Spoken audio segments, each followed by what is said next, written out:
The war was not over slavery. It was not an issue. Let me prove to you, just by two simple statements, I'll give you more, but let me prove to you that the war was not fought over slavery. And therefore this flag could never ever have represented slavery. You see, Abraham Lincoln proposed a 13th Amendment to the Constitution. He proposed that 13th Amendment in March of 1861.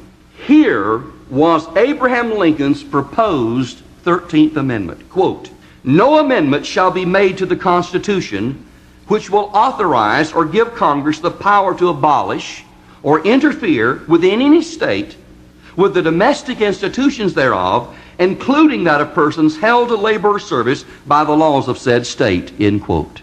Did you hear that? Lincoln's proposed 13th Amendment said Congress shall not have the power to interfere with any institutions within any state, including those held to labor or service by the laws of that state. In other words, what Abraham Lincoln was saying to the South, if you will accept this proposed 13th Amendment, you may forever keep slaves. Folks, Beauregard never fired on Fort Sumter until April the 9th. This was in March of 1861.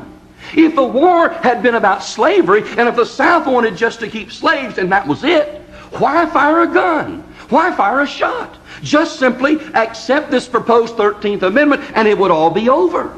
Let me read to you. This resolution was passed unanimously by Congress on July the 23rd, 1861.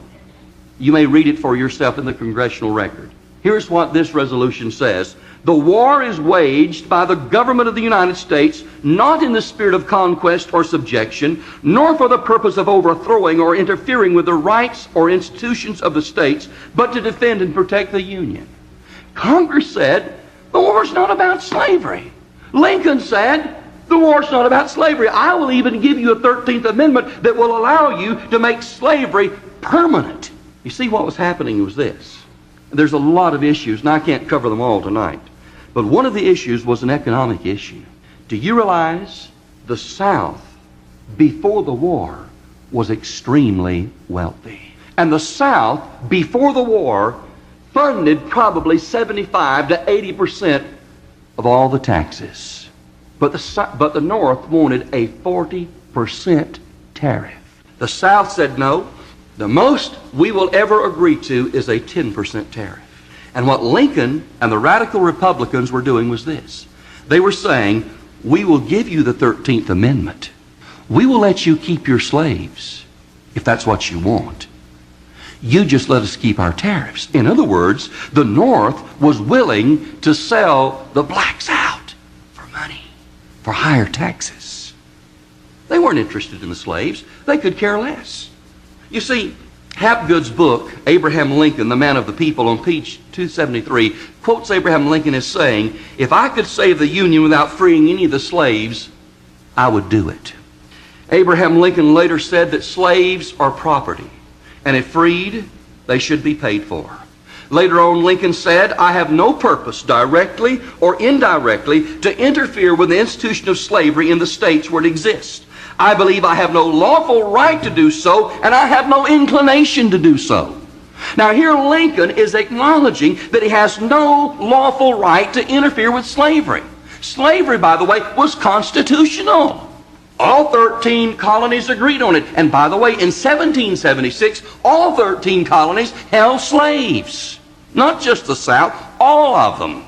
Lincoln said, I have no lawful right to interfere, nor, he says, do I have an inclination to do so. In a letter to Alexander Stephens, who happened to be later the Vice President of the Confederacy, Lincoln wrote Alexander Hamilton Stephens and says this, do the people of the South really entertain fear that a Republican administration would directly or indirectly interfere with their slaves, or with them about their slaves? If they do, I wish to assure you that once as a friend, and still I hope not an enemy, that there is no cause for such fears. The South would be in no more danger in this respect than it was in the days of Washington. So once again, Lincoln is saying it's not over slavery. You say, but Brother Weaver, Abraham Lincoln signed the Emancipation Proclamation. And the Emancipation Proclamation freed the slaves. No, it didn't. The Emancipation Proclamation did not free one slave. Do you know what Abraham Lincoln tried to do with the Emancipation Proclamation? In fact, he says so himself. And so does other men in his cabinet. They say that the Emancipation Proclamation was a war measure. Lincoln, number one, wanted to keep England specifically, and the rest of Europe particularly, from joining in with or recognizing the Confederate States of America. That was his first goal in that Emancipation Proclamation. His second goal was a war measure, another war measure, in the sense he was hoping that the blacks in the South would rise up in rebellion against their white masters and their white people. Let me tell you something. Just to show you there was no trouble in the South, there was not one rebellion during that war of black folks. Do you realize 1,000 torches in 1,000 black hands would have emptied the Confederate armies, because the men would have gone home to protect their families? And Lincoln knew that. You see, what Lincoln did was this. Now listen to me. Lincoln tried to free the slaves in the South where he had absolutely no authority, and he refused to release the slaves in the North where he did have authority. Did you know that in the northern armies, even when they were fighting the South, there were slaveholders in the northern armies? Did you know that General Robert E. Lee, when he inherited some slaves, freed them? General Ulysses S. Grant, who was the main general of the North and afterwards became president, even after the war was over, he kept his slaves. And he did so with this excuse: good help is hard to find. You see, the truth of the matter is this. The Emancipation Proclamation was not only unconstitutional, and everybody recognized it, it cost the Republicans a lot of elections. There were 5 northern states that refused after that to elect Republicans to Congress. And moreover, there were a lot of Union soldiers that deserted because of it and refused to fight. Slavery was not the issue.